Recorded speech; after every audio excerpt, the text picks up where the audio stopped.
Assalamualaikum warahmatullahi wabarakatuh. Dalam perjalanan sejarah Islam, setelah masa kekhalifahan besar seperti Abbasiyah, maka muncullah berbagai dinasti yang tidak hanya mewarisi semangat peradaban, akan tetapi juga dapat membentuk arah baru dalam dunia Islam. Di antara yang paling berpengaruh adalah dinasti Buwayhi, Ghaznawiyah, Seljuk, dan Khwarizmi, dan juga dinasti Tohiriyah, dinasti Samaniyah, dan juga dinasti-dinasti yang lainnya. Mari kita telusuri secara singkat bagaimana masing-masing dinasti muncul dan mencapai kejayaannya dan bagaimana mereka runtuh. Pertama, dinasti Buwayhi. Dinasti Buwayhi berasal dari Persia. Didirikan oleh 3 bersaudara keturunan Dailam, Ali, Hasan, dan Ahmad bin Buyan. Mereka muncul pada masa kekhalifahan Abbasiyah yang sudah mulai melemah dan berhasil menguasai Baghdad pada tahun 1945 Masehi. Meskipun tetap mengakui kekhalifah Abbasiyah secara simbolis, kuasaannya tak ada di tangan para amir Buwayhi. Buwayhi dikenal karena mendukung ilmu pengetahuan, sastra, dan filsafat, terutama dalam konteks Syiah Imamiyah. Masa ini juga menjadi titik awal bangkitnya pengaruh Syiah dalam politik Islam. Namun, konflik internal, lemahnya militer, serta serangan dari bangsa Seljuk akhirnya membuat dinasti ini runtuh pada pertengahan abad ke-11. Dinasti Ghaznawiyah. Dinasti ini didirikan oleh Aftigin, seorang jenderal Turki, dan mencapai puncak kejayaan di bawah Mahmud dari Ghazni. Mahmud menjadi penguasa besar yang membawa Islam ke anak benua India melalui serangkaian ekspedisi militer.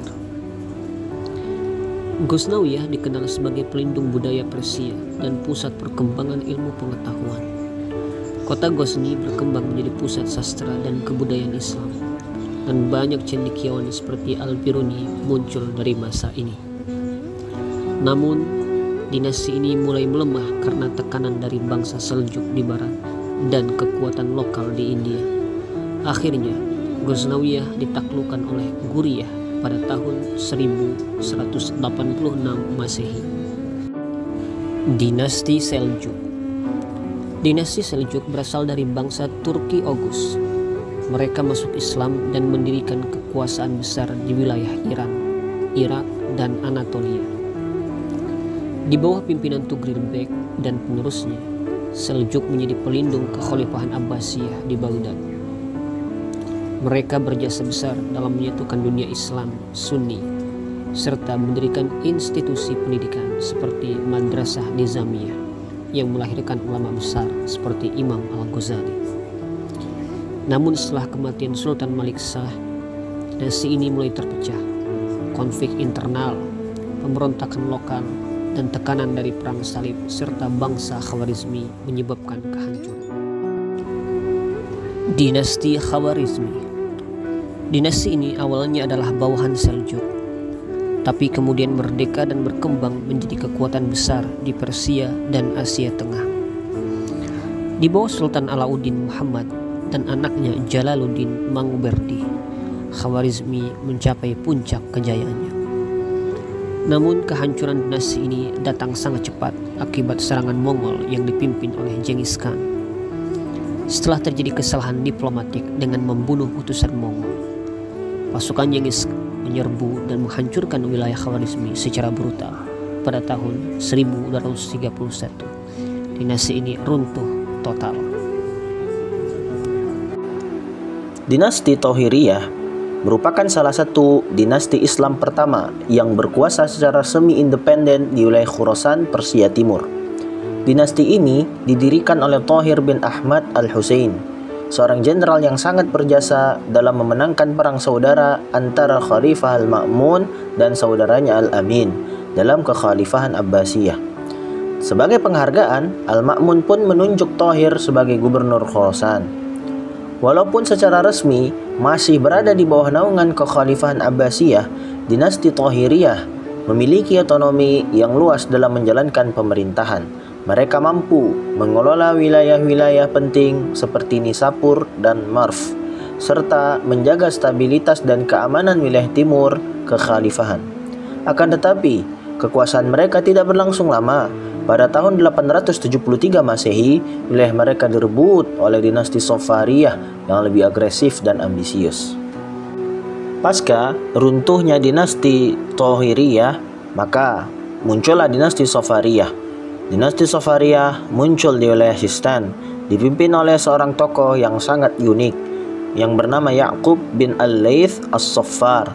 Ia bukan berasal dari keluarga bangsawan, melainkan dari kalangan rakyat biasa yang bekerja sebagai tukang tembaga. Namun, dengan kecerdasan dalam strategi militer, Ya'qub berhasil menguasai wilayah Sistan dan mendirikan dinasti baru. Berbeda dari Tohiriyah yang tunduk pada kekhalifahan Abbasiyah, dinasti Safaria memilih jalur konfrontasi. Mereka menentang kekuasaan Abbasiyah dan melakukan ekspansi ke wilayah timur, termasuk di dalamnya Khorasan, Iran, Afghanistan, dan sebagian Pakistan. Dinasti ini menggambarkan semangat perlawanan lokal terhadap dominasi pusat, serta memainkan peran penting dalam proses Islamisasi khususnya di kawasan Asia Tengah. Dinasti Samaniyah merupakan salah satu dinasti Islam paling berpengaruh di Asia Tengah. Dinasti ini didirikan oleh Saman Khuda, seorang bangsawan Persia yang awalnya menganut Zoroastrianisme, namun kemudian memeluk Islam.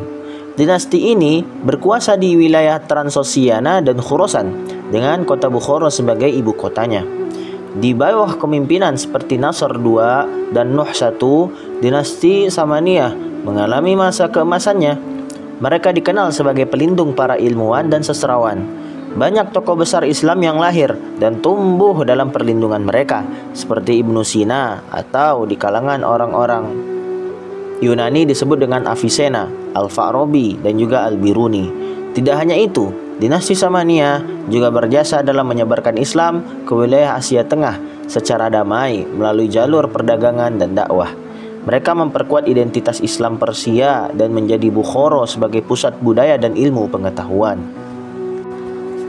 Ketujuh dinasti yang sudah disebutkan menjadi saksi bahwa peradaban Islam tidak hanya berada di bawah satu kekhalifahan besar, akan tetapi juga berkembang melalui berbagai kekuatan regional yang memberi warna dan kontribusi yang berbeda. Semua dinasti-dinasti tersebut meninggalkan jejak penting dalam sejarah Islam. Semoga penjelasan singkat ini menambah wawasan kita tentang kekayaan sejarah Islam. Assalamualaikum warahmatullahi wabarakatuh.